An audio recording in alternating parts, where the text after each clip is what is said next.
नमस्कार। Times of Swaraj के खास कार्यक्रम सियासी संग्राम में आप सबों का स्वागत है और मैं हूं संतोष सिंह।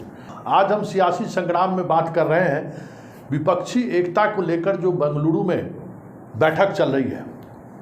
उस बैठक का आगाज ऐसा है तो अंजाम क्या होगा, जरा इस तस्वीर को देखिए।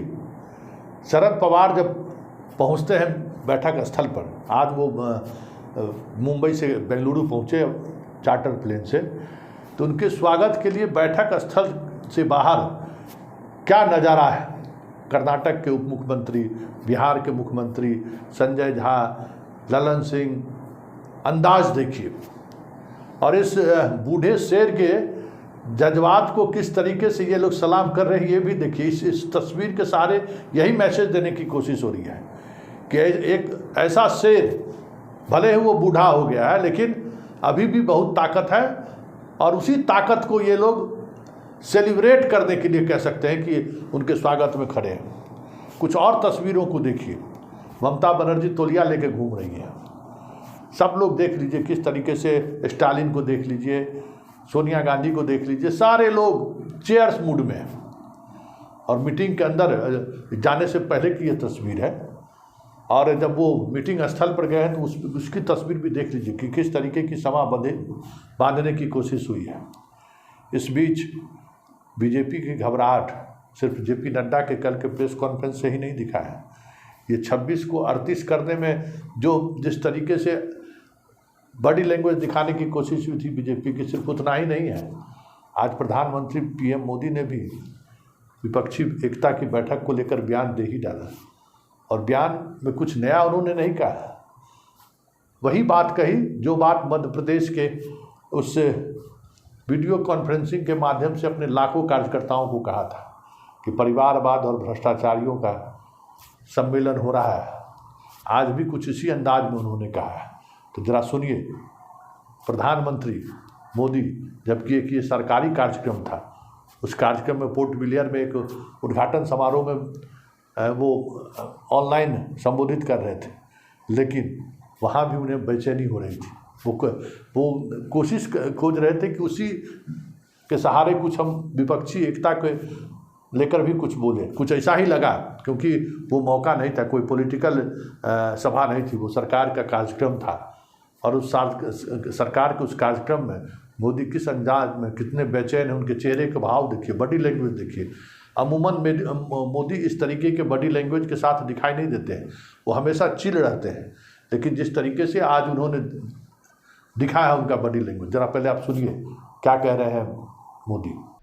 आज देश के लोग 2024 चुनाव में फिर एक बार हमारी सरकार वापस लाने का मन बना चुके हैं, निर्णय ले चुके हैं। ऐसे में भारत की बदहाली के जिम्मेदार कुछ लोग अपनी दुकान खोलकर बैठ गए हैं। इन्हें देखकर मुझे एक कविता की कुछ पंक्तियां याद आती हैं। एक कवि महाशय ने अवधी में लिखा था, यह अवधी भाषा में लिखी गई कविता है। गायित कुछ है, हाल कुछ है, लेबिल कुछ है, माल कुछ है। 24 के लिए 26 होने वाले राजनीतिक दलों पर यह बड़ा फिट बैठता है। गायित कुछ है, हाल कुछ है, लेबिल कुछ है और माल कुछ है। यानी गाना कोई और गाया जा रहा है, जबकि सच्चाई कुछ और है। लेबल किसी और का लगाया गया है, जबकि प्रोडक्ट कुछ और ही है। इनकी दुकान की यही सच्चाई है। इनकी दुकान पर दो चीजों की गारंटी मिलती है। एक तो ये अपनी दुकान पर जातिवाद का जहर बेचते हैं, और दूसरा ये लोग असीमित भ्रष्टाचार करते हैं। आजकल ये लोग बेंगलुरु में जुटे हैं। तो आपने सुना, मौका नहीं था फिर भी वो बोल गए, और बोलने का अंदाज क्या है और कॉन्फिडेंस लेवल क्या है। 24 में तो जनता हमको तय कर चुकी है, जनता ने हमें कह दिया है कि आप शासन कीजिए, अब इन भ्रष्टाचारियों से निपटना है। मतलब कॉन्फिडेंस लेवल कितना गिरा है इस बैठक के बाद, मोदी के इस भाषण से आप सुन सकते हैं। इनका लैंग्वेज, बात करने की शैली, चेहरा का भाव, बॉडी लैंग्वेज, हाथ का अंदाज, ये सब काफ़ी है। आप अध्ययन कर सकते हैं कि कितने परेशान मोदी दिख रहे हैं, और ऐसे में लालू यादव चुटकी न ले, ये कैसे हो सकता है। तो बैठक में जाने से पहले लालू यादव ने क्या कहा है, जरा आप भी सुनिए। जरूरी है देश के लिए, देश को बचाना है, डेमोक्रेसी को, इसलिए हर हालत में देश के किसान, मजदूर, नौजवान, माइनॉरिटी सबकी रक्षा करना है। नरेंद्र मोदी के शासन में बिल्कुल समूचा समाप्त हो चुका। तो आपने सुना लालू यादव क्या कह रहे हैं, और लालू यादव का अंदाज तो समझते ही हैं कि इस बार मोदी को पटकनी देनी है, तैयार रहे मोदी। लेकिन सबसे इतर जो बड़ा सवाल है कि बैठक दोनों जगह हो रही है, दिल्ली में भी और बेंगलुरु में भी। दिल्ली की बैठक को लेकर बेंगलुरु के बैठक में शामिल नेताओं ने अभी तक कोई प्रतिक्रिया नहीं दी है, न कल भी दी थी, न आज भी नहीं दी है।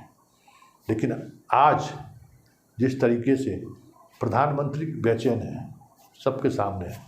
हमारे बिहार से उपेंद्र कुशवाहा जा रहे हैं, इस बैठक में चले गए हैं। जरा उनकी बेचैनी भी सुनिए, चेहरे के भाव से आपको साफ लग रहा है कि वो बड़ी असहज है।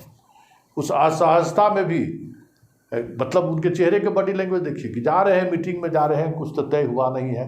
सवाल मीडिया वाले का भी वो तय वाली बात पर टाल गए, कहे कि मोदी है तो मुमकिन है। जरा सुन लीजिए, और उनके भी बॉडी लैंग्वेज और कॉन्फिडेंस को जरा समझिए क्या कहना चाह रहे हैं, क्या कह रहे हैं उपेंद्र कुशवाहा। कि पूरे देश में फिलहाल उनका कोई विकल्प नहीं है, उनके साथ एकजुट होकर हम सब लोग चुनाव लड़ेंगे और अगली सरकार फिर उनके नेतृत्व में बनेगी। कुछ शर्तें भी होंगी आपकी तरफ से, उपेंद्र कुशवाहा की तरफ से, आपकी पार्टी की तरफ से? देखिए, कुछ शर्त का कहा कोई मामला, एनडीए में शामिल हुए हैं और एनडीए एकजुटता के साथ चुनाव लड़ेगा, इसमें शर्त क्या कहना। बेंगलोर में पोस्टर जारी किए गए हैं, तो आपने सुना उपेंद्र कुशवाहा का अंदाज। कल तक वो दोपहर तक जाने के मूड में नहीं थे, कहा जा रहा है कि जेपी नड्डा फिर उनको फ़ोन किया तो वो तैयार हो गए।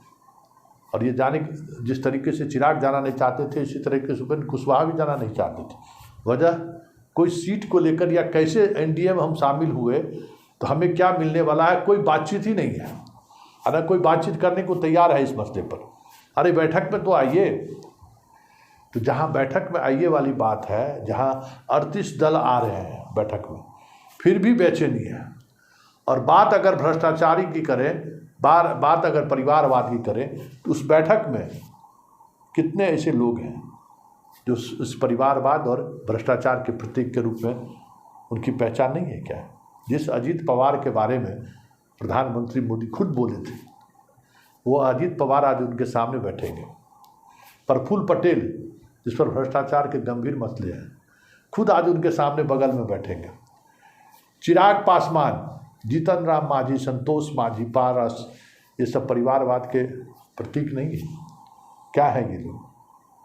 तो हमें ये लगता है कि राजनीति में अब सिर्फ कहने वाली बात रहेगी।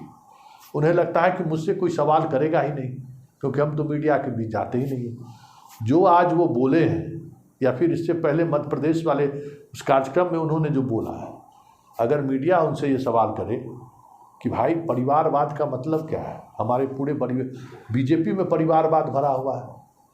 राजनाथ सिंह के बेटे एमएलए हैं, पीयूष गोयल मंत्री, उनके पिताजी बीजेपी के बड़े लीडर थे।